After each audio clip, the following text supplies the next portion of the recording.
चलिए देश दोपहर की शुरुआत करेंगे और सबसे पहले बात ओमिक्रॉन नाम के नए कोरोना वेरिएंट की भारत में एंट्री हो चुकी है। देश में 2 केस भी मिल चुके हैं और इससे बचने के लिए लोगों को सावधान भी किया जा रहा है। इस बीच बाहर से आने वाले कई यात्री ऐसे भी हैं जो जांच कराने से भाग रहे हैं और अपनी जानकारी भी छिपा रहे हैं। लेकिन सवाल यह है कि क्या ये तीसरी लहर का कारण बन सकता है? दूसरी लहर की तबाही देख चुके भारत के लिए इन दिनों सबसे बड़ा सवाल यही है।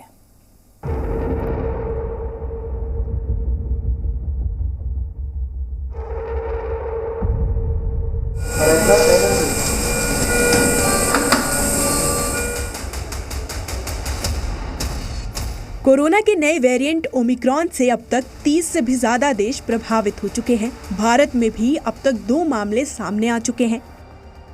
नए वेरिएंट के मामले सामने आने के बाद लोगों के मन में सबसे बड़ा सवाल यही उठ रहा है कि क्या तीसरी लहर भारत में आएगी, क्योंकि आशंका तो यही जताई जा रही है कि कोरोना का नया वेरिएंट ओमिक्रॉन देश में तीसरी लहर ला सकता है।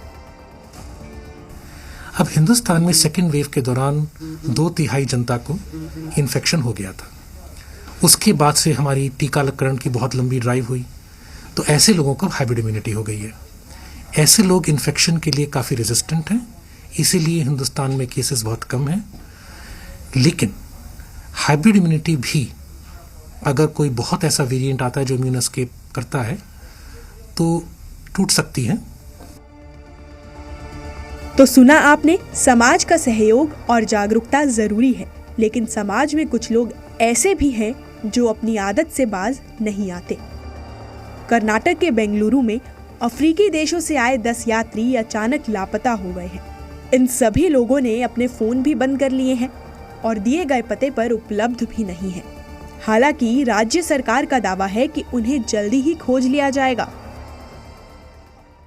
उधर दिल्ली के LNJP अस्पताल में भी एट रिस्क वाले देशों से आए 12 लोग भर्ती कराए गए हैं।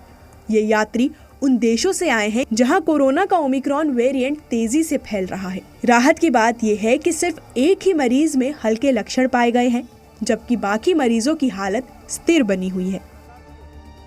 शुक्रवार को संसद में भी कोरोना के नए वेरिएंट को लेकर केंद्रीय स्वास्थ्य मंत्री मनसुख मंडाविया ने लोकसभा में जवाब दिया।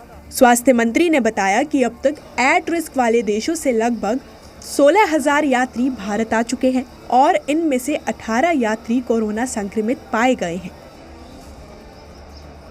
एट रिस्क कंट्री से आ रही फ्लाइट की सभी यात्रियों की RT-PCR टेस्टिंग की जा रही है।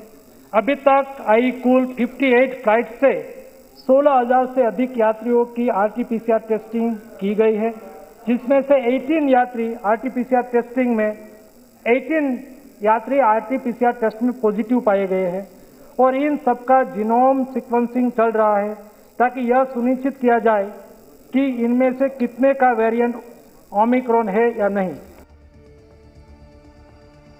ओमिक्रॉन का खतरा देश में पैर न पसारे, इसके लिए पूरी कोशिश की जा रही है।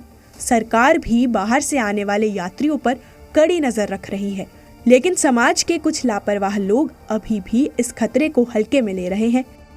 ऐसे में कोरोना के नए वेरिएंट से लड़ाई कितनी मुश्किल हो सकती है, इसका हम और आप सिर्फ अंदाजा ही लगा सकते हैं। ब्यूरो रिपोर्ट, जी मीडिया। देश के पूर्वी तट पर चक्रवाती तूफान जवाद तेजी से आगे बढ़ रहा है। अनुमान है कि ये तूफान आंध्र प्रदेश और ओडिशा तटीय इलाकों से टकराएगा।